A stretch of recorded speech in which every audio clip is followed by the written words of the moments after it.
Right, ladies and gentlemen, thank you very much for coming to this Bookshop Barnie Christmas Bash, Balloon Debate 2014.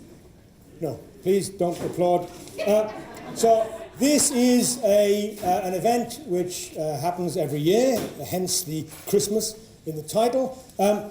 And it's a literary event, so we have bought some very cheap wine to give you a hangover tomorrow morning because it is the 75th anniversary of the Wrath of Grapes.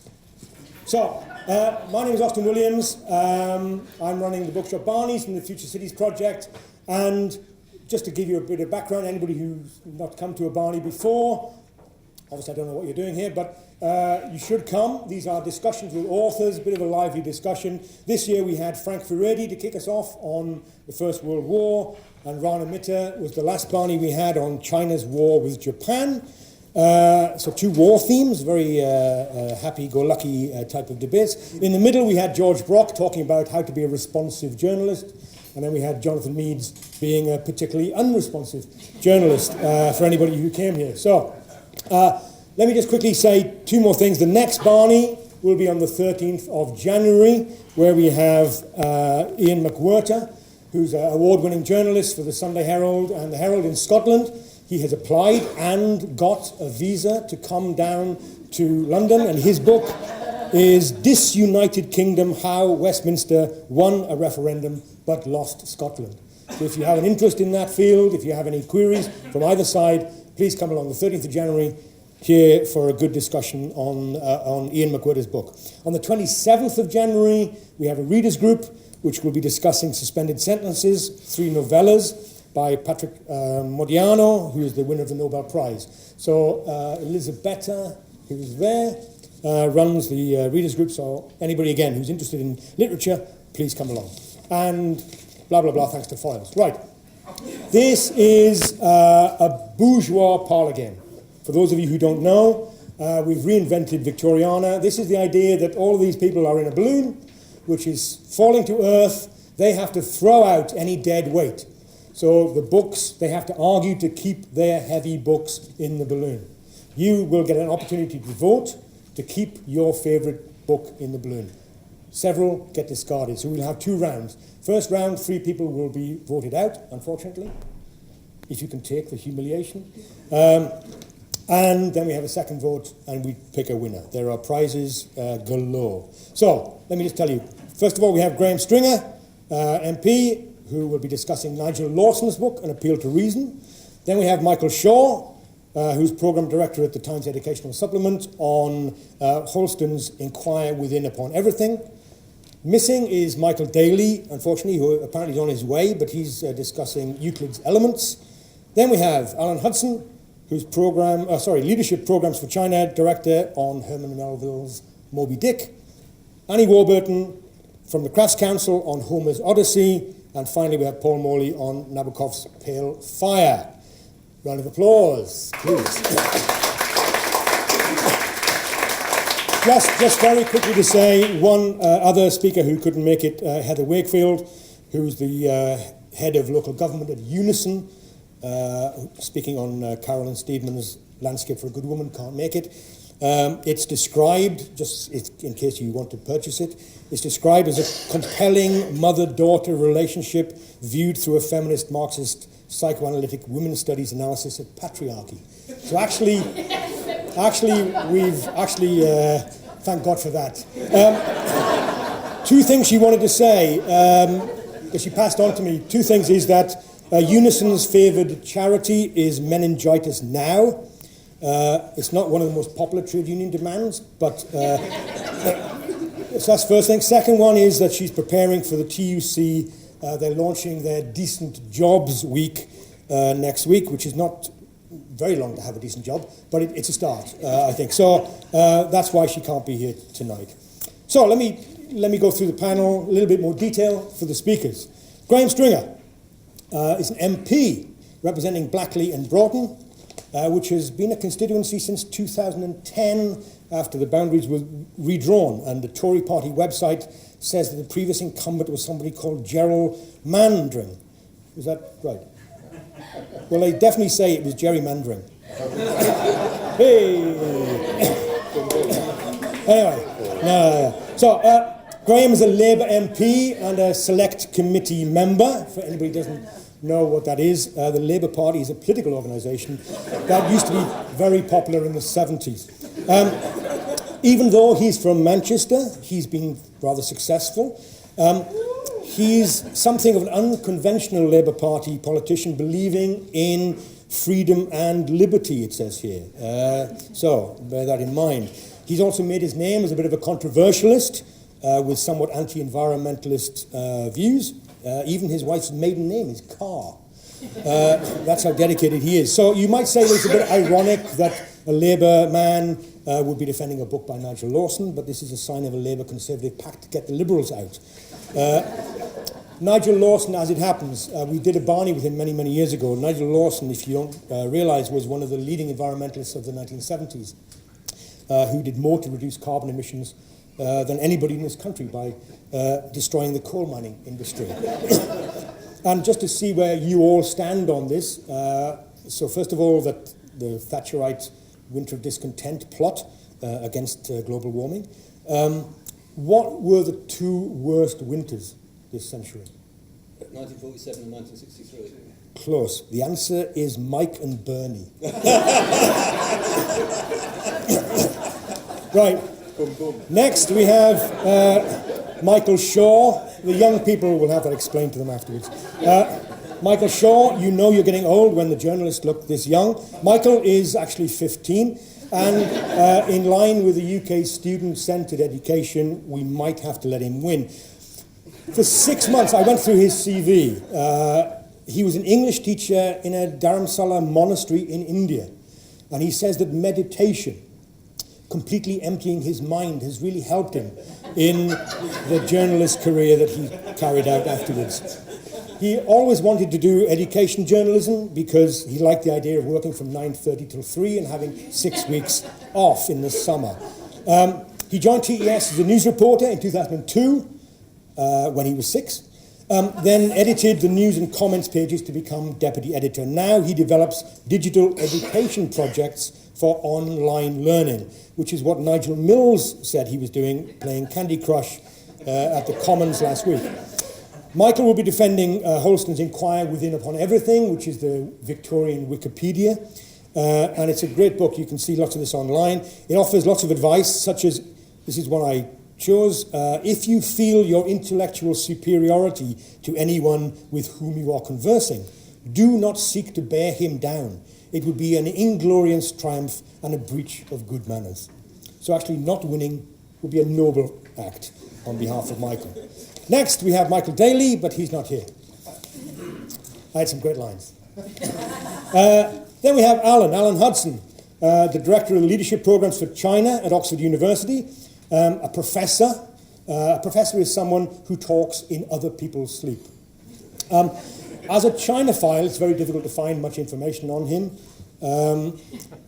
Most of it's blocked, but he regularly speaks to audiences of visiting Chinese dignitaries in the UK who come over on a trip to learn from his Oxford expertise. He talks to them about the economic benefits of education. It's a very short lecture, followed by a shopping trip in Bond Street. Bicester. Yes, it's in Bicester. He's been working in China long enough to believe that this is simply a formality and he'll get the prize at the end. And was recently awarded the Communist Party Medal for Outstanding Contributions to the city of Shanghai. In the UK, we call that an electronic tag. But he's happy. What else do I have? Well, Alan gets his hair cut in China. Actually, grey hair is valued in China, as I myself know. But you plan to have an authoritarian streak put in. Is that right? On both sides. Both sides. So, Alan is defending Moby Dick, a book that no schoolboy has read, but everybody has tittered about. Call Me Ishmael, one of the earliest references to the telephone. Actually, it's rare for a Western writer like Melville to write and talk about whaling. The Japanese, on the other hand, always harpoon about it. Then we have Annie Warburton, the best thing since sliced bread. Actually, you sometimes have to suffer bread gags. The French have a phrase for it. No pain, no gain. Annie is the creative program director of the Crafts Council. That's the children's version of the Design Council. And she got interested in crafts and in Greek classics at a very, very young age when she was given Play-Doh. This is as good as it gets. Annie read economics and philosophy at the University of Cambridge, and her involvement in the Crafts Council has been a big disappointment to her parents. She's just launched the Craft Manifesto, which is available online. You can download it and put glitter on it.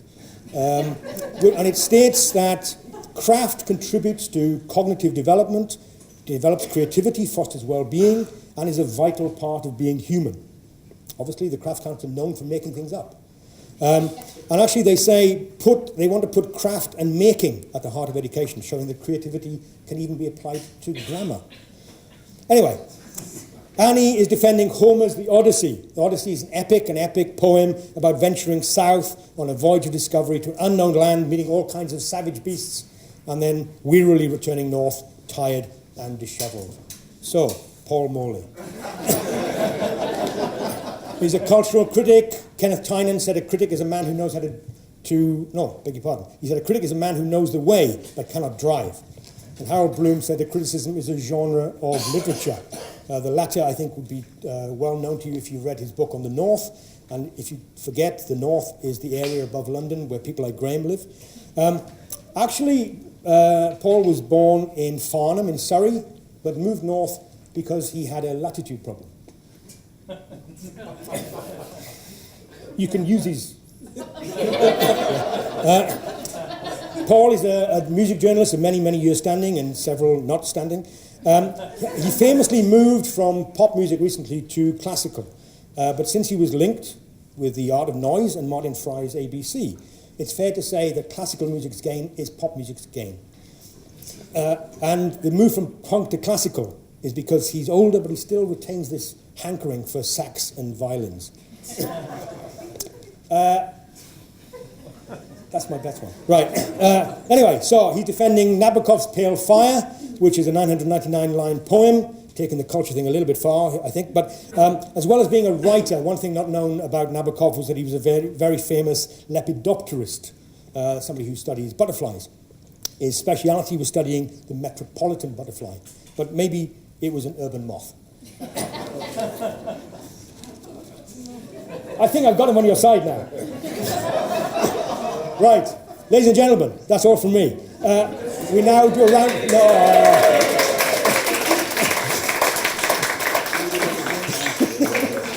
Patronising applause really doesn't help. Okay, we go down the line. We have 2.5 minutes to defend each book.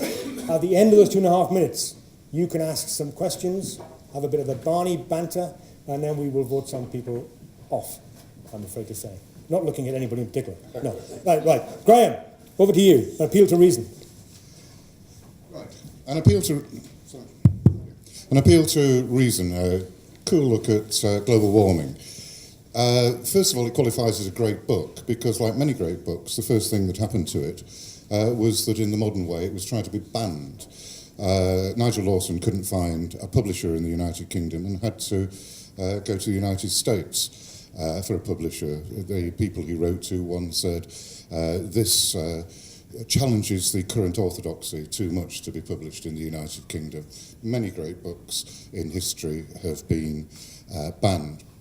He deals with what many people believe is the greatest problem facing the world, global warming, in 8 chapters. And I think the fact that he's dealing with what is seen as the world's greatest problem is one of the reasons why this should be chosen as a great book.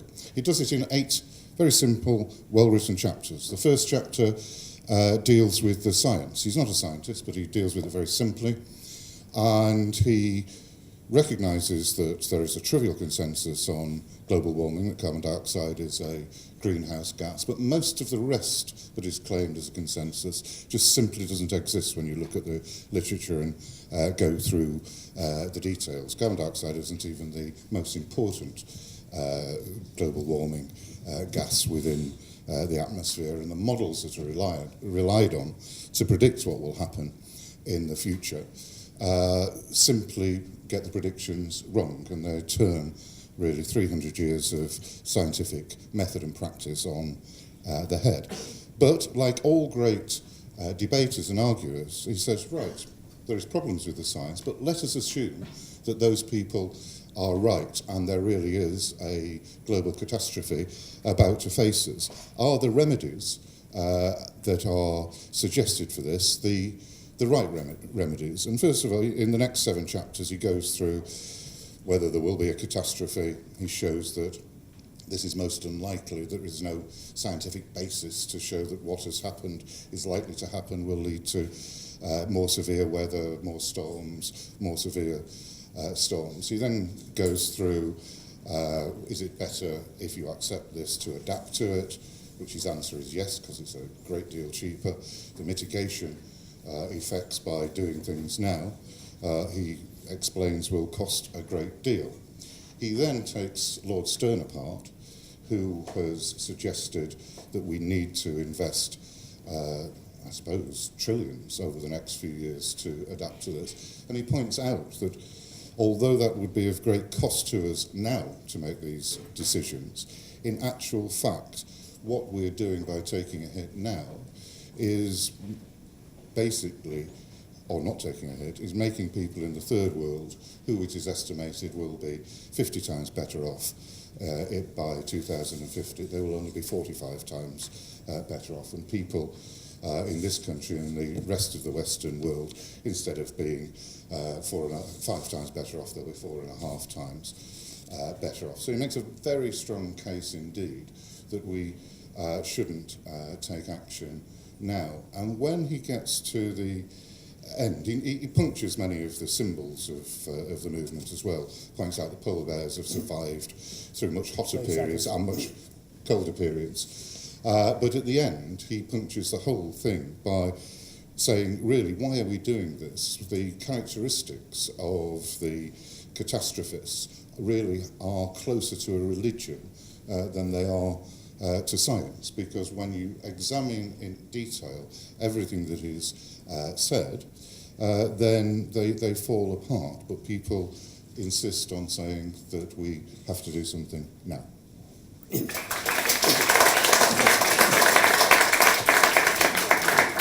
Okay, low on laughs, but very earnest. I think you agree. Michael.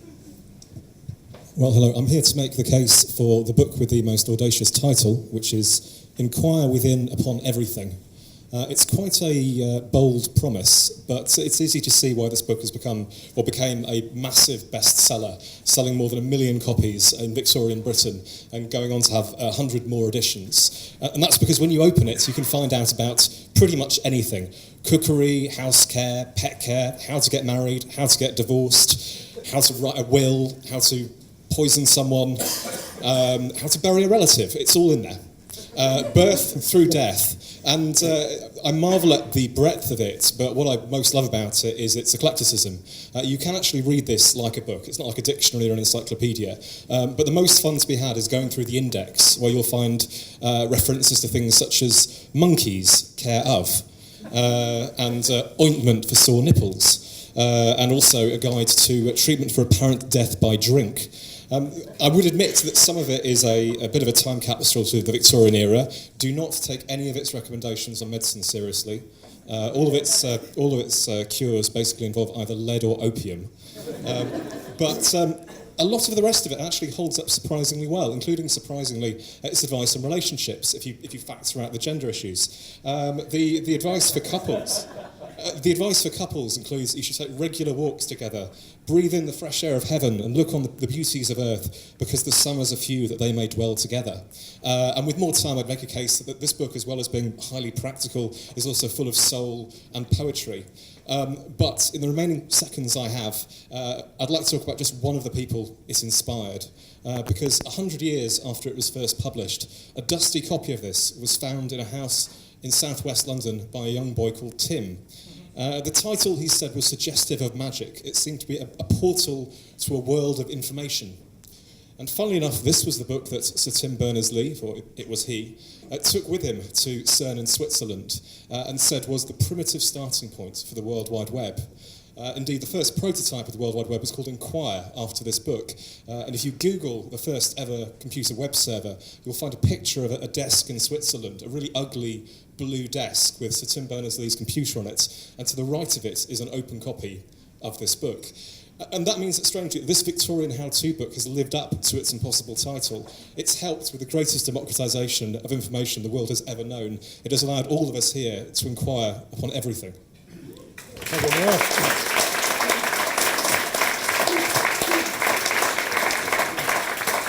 Very, very interesting Freudian choices there. How to get married, how to poison someone, how to bury them. Very good. Alan, please. Is this working? It is? Well, I actually don't really need it, do you? Can you hear me? Yes, we need it. Okay.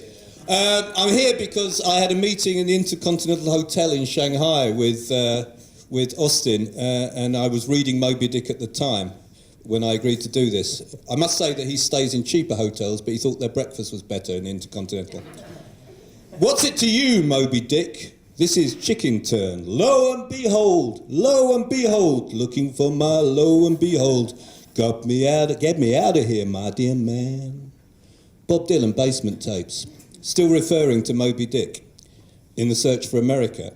In the search for the failed promise of America. He does it even better in Bob Dylan's 115th Dream. So Melville starts a process which goes through Gatsby up to Roth in American Pastoral. But he didn't have much fame at the beginning. The reactions to Moby Dick in 1851... Who would have looked for philosophy in Wales and for poetry in Blubber? Or alternatively, another London magazine, who is this madman?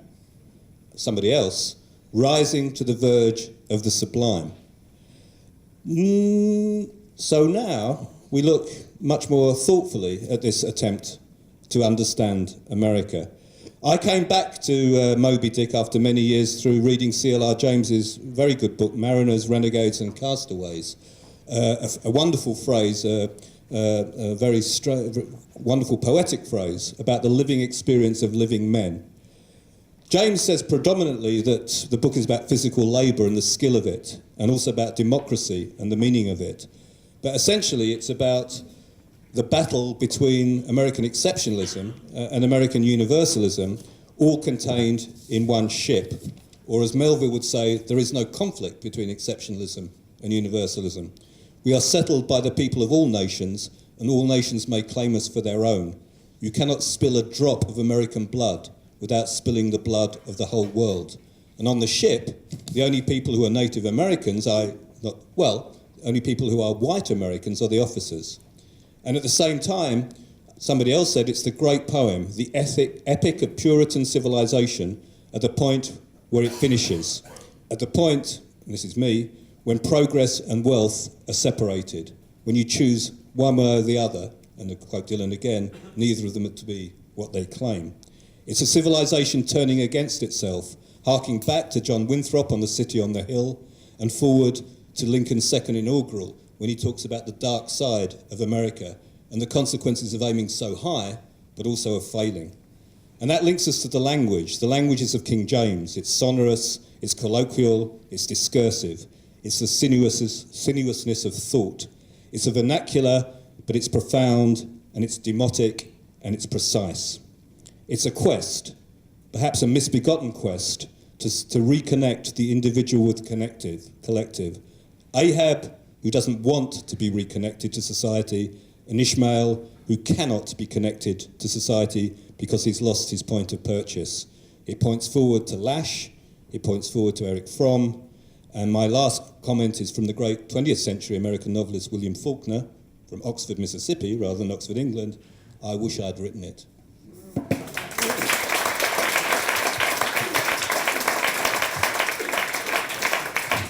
So, who believed there were philosophy in Wales? Well, I stand corrected. Yes. Okay, Annie. Okay, so the Odyssey is at the heart of our culture. It's a book that's launched 1,000 other books and poems and films and songs. And that's because it speaks to us across thousands of years about all that's most important and that's lasting in the human condition. It's epic, it's wondrous, it's funny, it's crazy. It's a love story, it's a hero story, and let's face it, it's the first road movie. It's about heart and soul, sex and humour, danger, discovery, adventure. And it's important because the Odyssey is the story of being human. It tells of the forces that drive us apart and the ones that bring us back together. It's a guidebook for life. But more than that, it's a great yarn. We're suckers for a good story, and this, with its stories within stories, is the best of them all. There's the speed and excitement of the plot, but more than that, there's the humanity of its characters. Our hero, Odysseus, is a ducker and a diver. He literally travels to hell, well, Hades and back. He's a brave trickster and a hero for our time and for all time.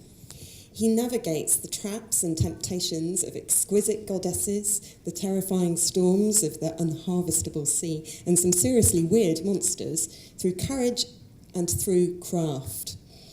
He's the deviser of the Trojan horse, and he's canny, ingenious, and many-skilled. He's an everyman hero, and he deceives the Cyclops, not through strength, but wordplay, posing as nobody. So it's not just Calypso who's taken in by his cunning linguistics. If it's poetry, plot, moral imagination, and enduring enchantment don't convince you that this is the book to save, I want to remind you that it's practical. It's got fantastic, precise instructions on how to construct a raft, and whatever Nigel, Lawson and Graham Stringer might say, that might come in handy if the sea levels rise. So I urge you to resist the siren songs of my fellow panellists and vote Homer.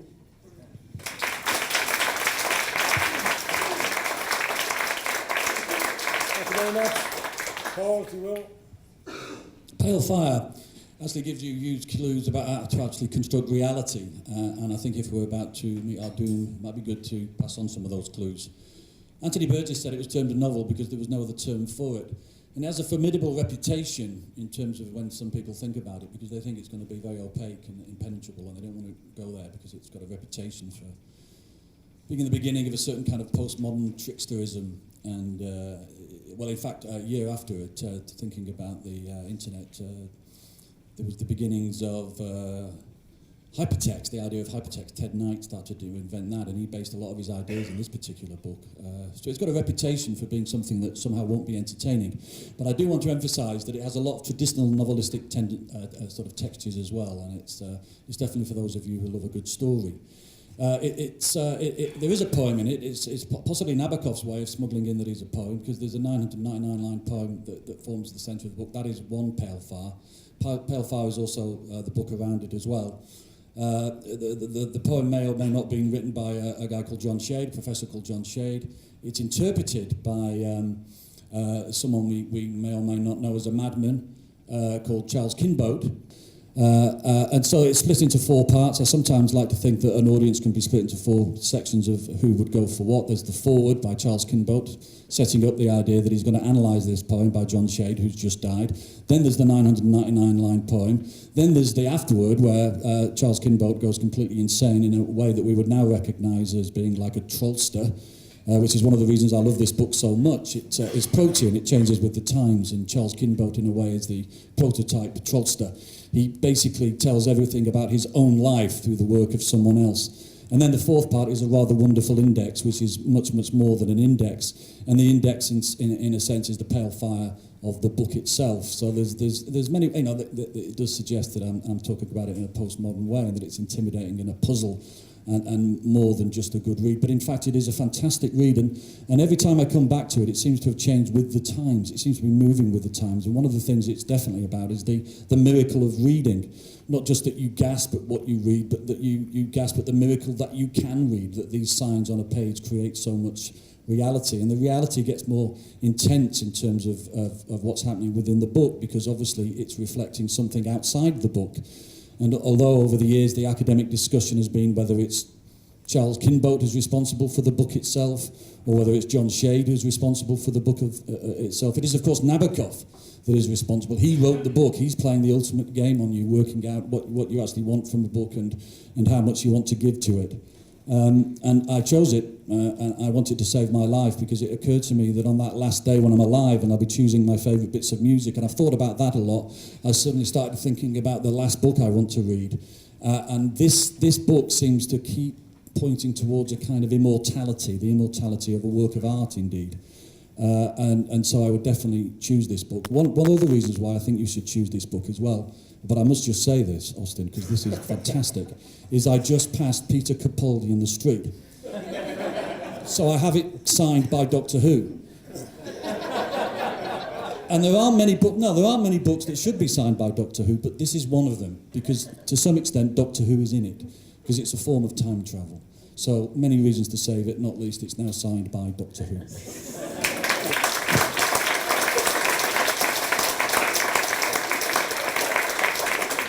Right, you have a good mix. You've heard the defence. We'll take a couple of questions. They can be directed if you want to be, but more general you can make the question, the better it is. We can get the panellists to respond. Anything on what you've heard you disagree with, you think is idiotic, anything you want to reinforce? You, sir. If your book had never been written, what difference would it make to us now? Okay, do you get that? If the book hadn't been written, who cares? Mine is terribly specific, unfortunately. Paul Morley is right, that is the best book in one word saving, although he's actually preventing me from voting for it now. He's compared it with, or added the Doctor Who element, so sorry about that. I'm very tempted to vote for Annie Warburton because she's, I noticed, the only woman on the panel. That's not a reason to vote. No. Hey, get out. You misunderstand me. But no, because she's the only person on the panel who's defending a dead white European male, so thank you for that. But just on the book that inspired the internet, I think I might vote for that if it tells you how to save your life if you're plummeting to earth in a hot air balloon. So if it has that information, I'll definitely vote. There you go. So that was an explanation of how to vote. So we have one question from here. Anybody else? You can say what you like. You, madam. Sing up. I find it really hard to kind of defend the Odyssey without talking about rosy-fingered dawn and the wide dark sea. I had a real thrill the other day when my son took a picture and put it on Facebook and put underneath it rosy-fingered dawn. And I think that whole idea of kind of a book as connecting a whole series of generations and almost creating humanity is something that I think we've gotten to say that is one of the things that makes the Odyssey stand out far and above everything else that others have argued. Right, can I just say, do you understand the nature of the question? I know there's agents in the audience who are reinforcing your favourites, but please, challenge them. You, sir. So, if the authors were here and they couldn't vote for their own work, what works would they vote? Work that one out. Right, I'll take one more question, come on. You, sir. Moby Dick. Obviously, you made in a hotel in China, so I understand you're ostracised in China. Which is unfortunate for you, with the rest of it. Did you actually, and you had it under your arm because you were reading it, did you finish it? Have you actually read this book, Alan? This is the question. Do you want to look at the annotations on the last page? We all do that. We all do that. Yeah. We all bend the spine to make out we've read it. Right. So, have you all read these books? There's a guilty smile there, Paul. Right. Okay. So, who wants to? There's beautiful different editions. I'm embarrassed about this particular edition. One of the worst covers I've ever seen in my life. There are some beautiful editions. This is terrible. No, he's actually slandering I just say, entire I establishment. have read lots of editions of the book, actually. This is the worst edition with the worst cover that I think says a lot. The other day I read somebody say that we're a poem or two away from the extinction of poetry. With covers like this, we're a book or two away from the extinction of literature. Foils aren't in the room, are they? No. Okay. Right, so the question stands. Anybody want to take it up? I can't remember what it was, but you carry on. Happy to go through a few of them. I think the first one was what would have been different if the book hadn't been written. I couldn't say for certain that the World Wide Web wouldn't have existed in the format it does without this book. There were a number of other people working at CERN, there were a number of other people working on hypertext, but it certainly would have been different, and actually the original Enquire is probably in many ways more of a basis for wikis, so the wiki format as we know it now would probably be very, very different. So that's one example. The question about content over the years, the notion that you've got an oral history. Well, this book contains quotations from Benjamin Franklin, from Shakespeare. It rips off all sorts of writers, so it does that as well. And the final one about who would the author vote for? Well, the author of this was a London-based journalist who spent a lot of time indexing other people's work, so he probably would find the narrative of Pale Fire. It would suit his sense of humour. This isn't the internet, by the way, Michael. I think the author of Pale Fire would probably choose Moby Dick, actually, just in terms of being inspired to put everything into a book. It's funny, we're talking about books that contain everything. And I think when we said that before, I quite liked it and wish we'd been on stage already performing to the peak of our powers. When someone said, well, aren't all books? Well, all great books, absolutely, because, if I'd had 2.5 days, which I really asked for and didn't get, I could have explained how everything is in a relatively slim volume based around a 999-line poem in Pale Fire. Everything is in it in terms of the way that you could extrapolate reality from it. Well, this is 2.5 days in a parallel universe where it's 2.5 minutes, so it's everything is condensed. The answer to the question is, did I finish it? Yes. Yeah. And I will read it again quite soon. The answer to the other question about the other one, which is, of course, is the Odyssey, because it's the primeval or primordial quest, whereas Moby Dick is the modern quest. The difference is in the Odyssey there's a happy ending. In Moby Dick there isn't. Oh, don't tell us the end. I'm sorry about that. And if it hadn't been written, there would have been a lot more difficulty in finding an American way of writing, which I think is a good thing. The parallel work is 1853, The Leaves of Grass. If you read them together, you get both senses of the American experience, the pessimistic and the optimistic. I don't think the Odyssey is a quest. I think it's a homecoming. There's a subtle difference. What difference would it make? We wouldn't have Joyce's Ulysses. We wouldn't have Oh Brother, Why Art Thou? We wouldn't have Cavafy. More seriously, we wouldn't have a foundation for culture that Goethe said was better than the Bible. What book might Homer recommend? Well, maybe Moby Dick, actually. I know that might be a sort of escape route, but I think he might do. And talking about the generations, yes, there are those, the wine dark sea, the unharvestable sea, the many-skilled Odysseus, the rose-red fingered dawn. Those rhythms of words are an oral history, and those rhythms of stories are another oral history over many, many centuries. Adam Nicholson thinks that Homer emerged from the Bronze Age, so many thousands of years earlier than we attribute the writing down of the Odyssey. And of course that there are many, many voices and many, many Homers. I kind of like to think of him, I'm from Bristol, so I think of him as like the Banksy of ancient literature, there's many people there. Just say that's worse than Doctor Who, that is. I'll see your Doctor Who and raise you a Banksy. So I think I've answered all the questions. You know that Banksy actually had his work out for him. Well, while people have been talking, I've been trying to reach for inspiration as to what Nigel Lawson would choose, which book he would choose out of those four. He's written a book on slimming, He's written he's written a book on economics and a slightly historical book and a book on the politics of climate change or global warming. So there are no clues there really in terms of the 4 books. My guess is, knowing him slightly, that he would probably, like other people, would have gone for Moby Dick. That's finished you off. So the ultimate kiss of death. Yeah. There's no clue in what he's written. In terms of, I mean, all the other people on the panel have said, well, without my book, the rest of literature wouldn't exist, which strikes me as a slightly absurd argument, that all literature is sort of related to each other. And I suppose the difference between the book that I'm defending in answering that is it is about a political argument and the future of the planet and how we should deal with that. And if it hadn't have been written, there would have been less of a debate about these very, very important issues. I'm very sorry to be earnest again. But No, you be fine. I think it is interesting in terms of the passing on from one to the other, all the way up to where we are now. And something like Pale Fire is an attempt still to understand that it's in a tradition, but to refresh it.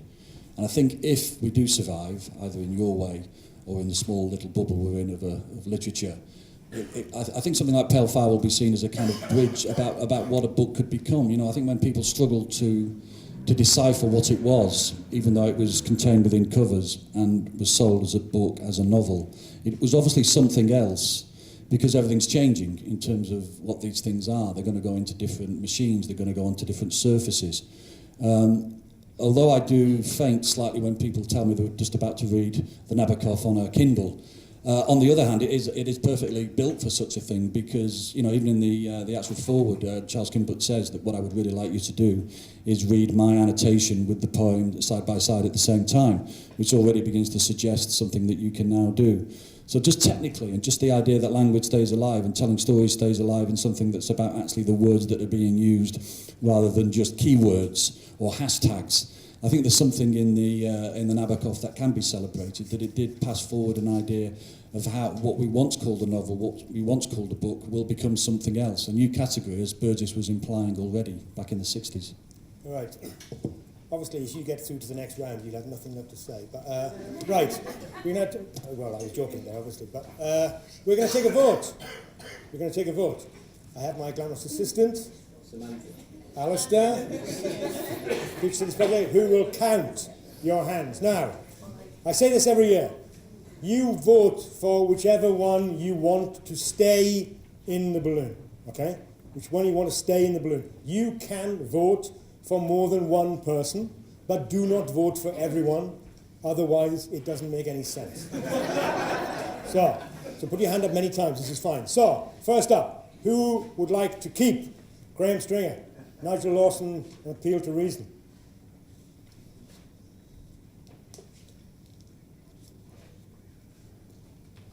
Okay. Next. No, pretend it took you longer to count.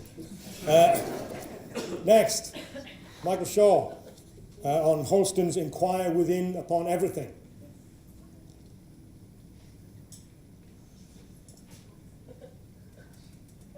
Hired.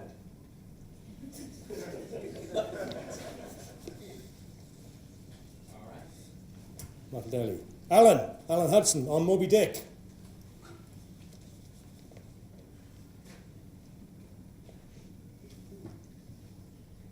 Cut the tension with a knife, can't we? Annie, oh, sorry. Hang on. All right. Annie Warburton on Homer's Odyssey.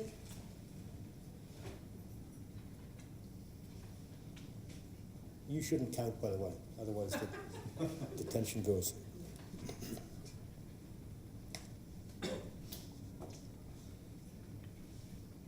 Okay. And finally, Paul Morley on Nabokov's Pale Fire.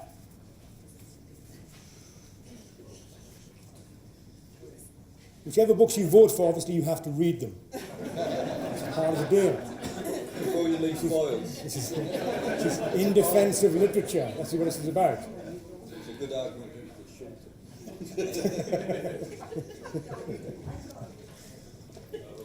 Yeah.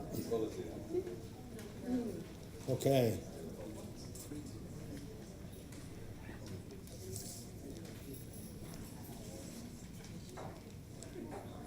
Okay. So, we keep 3. The 2 people who unfortunately will be leaving us, well, not literally, but will be maybe sitting slightly askew, are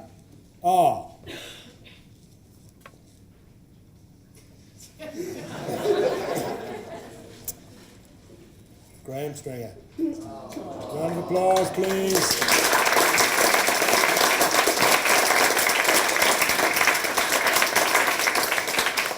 You know that global warming and Moby Dick come together because in the past, Jerusalem had a wailing wall.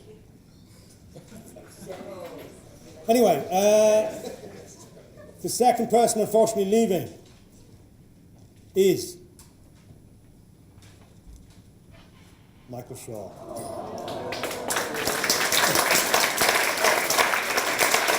Stay where you are, stay where you are, stay where you are. I'll get one delivered to you. Okay, white wine, please. Red wine. Oh. And some water, too. And water, yeah. Martine.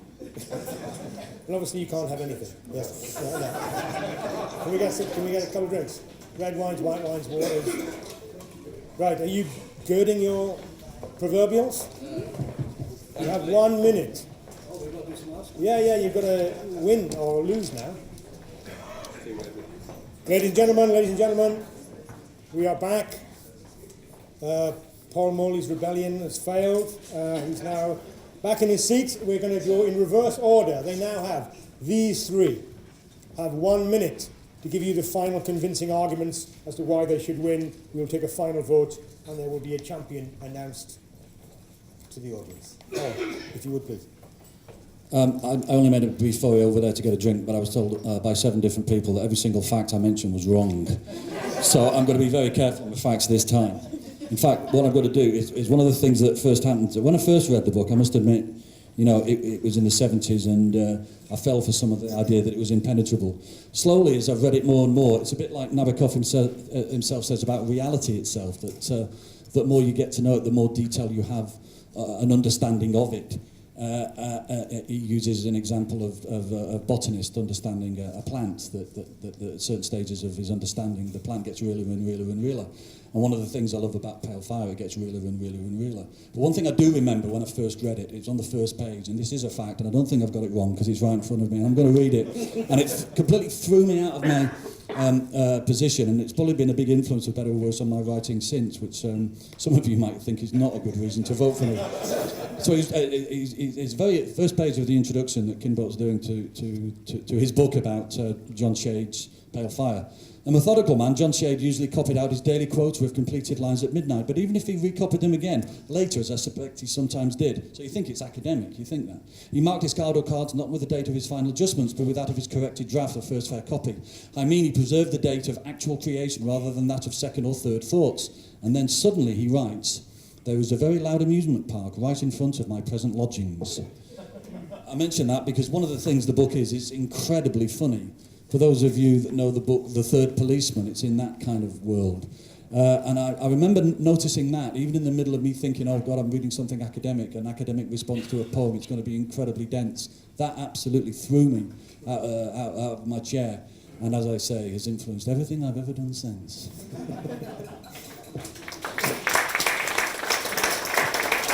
Annie, straight on to you. So here I am between Scylla and Charybdis.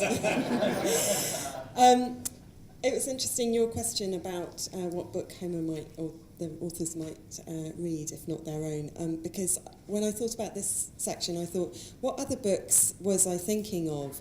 And then it occurred to me that actually the Odyssey contains elements of them all. So I'm going to talk about what I didn't choose to explain why I did choose the Odyssey. I didn't choose Hemingway's The Old Man and the Sea. It's a brilliant epic of life, but it's a miniature adventure compared to this ocean epic. Alan mentioned Eric Fromm, and I considered The Art of Loving. That's not a picture book, by the way. And the Odyssey, like Fromm, tackles all kinds of love, so friendship, lovers, love between parents and children, love for nature, and all love is there. I also thought about verbal wordplay, and I thought about Schopenhauer's The Art of Being Right, but I figured that if I did that and I didn't win, that would be really embarrassing, so I didn't pick that one. But of course, the only real competition for the Odyssey would be the Iliad, right? So why didn't I choose that? Well, the Iliad is war, the Odyssey is peace. And the Odyssey isn't the cloying, numb peace of the land of the lotus eaters, but it's the true peace of homecoming and of the necessity of love. And that's why you should keep this book. Thank you very much. So just quickly, in answer to the gentleman at the back, the Iliad is a man's book. Odyssey is a woman's book. There's lots of kind of Scorsese, like gang warfare in the Odyssey too. It's got blood and guts. Hello, please. One of the great things about reading books and any other attempt to sort of engage with art, whether in what form, is serendipity. For example, second series of Dexter got me into Chopin's Nocturnes. Serendipity in this book, partly through Winthrop to the outlawed Josie Wales, the great climactic scene where Clint Eastwood meets the Apache chief, Let Us Choose the Life of Peace, and the Blade Runner. There's a fantastic description in chapter 56 of Moby Dick, which I think is you wonder the amazing scene when the greatest mutant is dying and telling about the universe. 56th chapter of Moby Dick. Thus at the north I have chased Leviathan round and round the pole, with the revolutions of the bright points first defined him to me. And beneath the effulgent Antarctic skies I boarded the Anglo-Navis and joined the chase against the starry Cetus, far beyond the utmost stretch of Hydrus and the flying fish. I think the Odyssey is a quest, but if you get there, it's a happy quest, a homecoming. If you don't get there, then the journey is still to be taken. And the last serendipity is discovering Bob Dylan's 115th Dream, when he calls Captain Ahab Arab.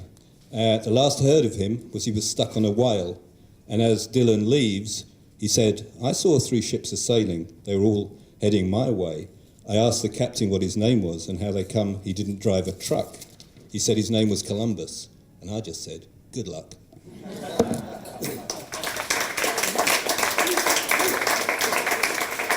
Good. Stiff competition, no questions. We go straight to the vote. So, the final vote. Same rules apply. Same rules apply. Vote for whichever one you want to, as many times as you want to, but not everyone. So, who wants to retain Alan Hudson's Moby Dick, excuse the expression, in the balloon?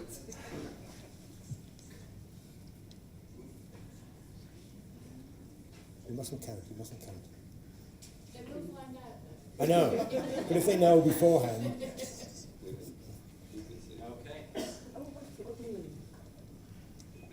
Annie Warburton, Homer's Odyssey. See, you looked.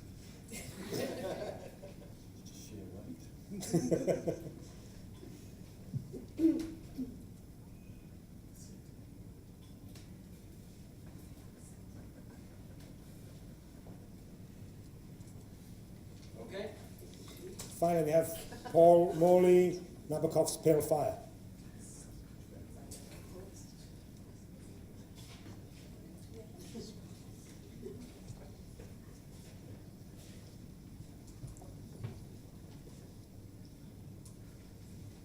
Okay.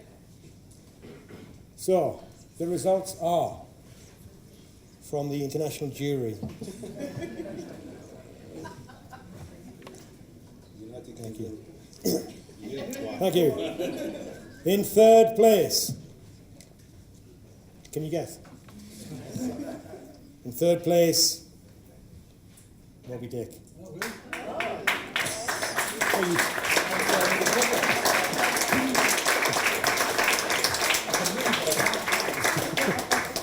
Sorry about that. In second place,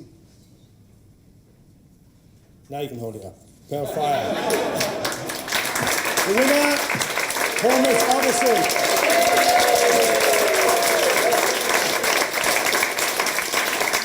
Just so you know, there are copies on the table. Annie doesn't like the translation, but there you go. Can I just recommend Robert Fagel's translation? If you're going to read, it's a kind of rollicking read. It's brilliant. Let me just say some prizes for taking part. We have for everyone the Costa Book Prize winner, which obviously you might not like. You can give it as a Christmas present to somebody else. The cover is particularly nice. In terms of the winner, Annie, we also give you the Man Booker Prize winner. We give you the Samuel Johnson Prize winner and the Nobel Prize winner. Look at the size of that. I mean, people win prizes.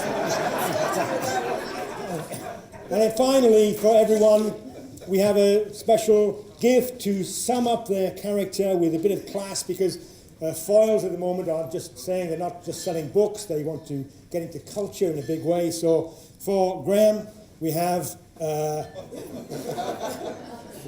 skid, the man who skates while the world warms.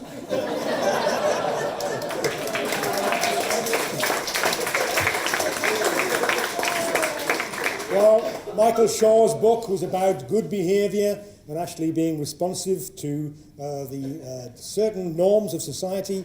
We have the poster for The Servant. Dirk Bogarde never looked as good, mate, I tell you. For Alan, back from China, I have an authentic, an original Andy Warhol, specifically for your good self. There's a little bit of distortion in the print, I think. But yes. I would keep. For Paul,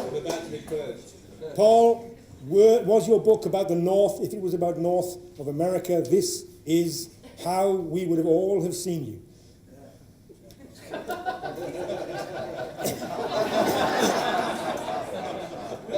And then finally, for Annie, we had to have Gabriele Rossetti's Helen of Troy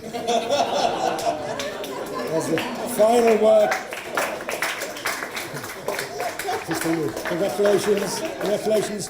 Round of applause for all competitors, please.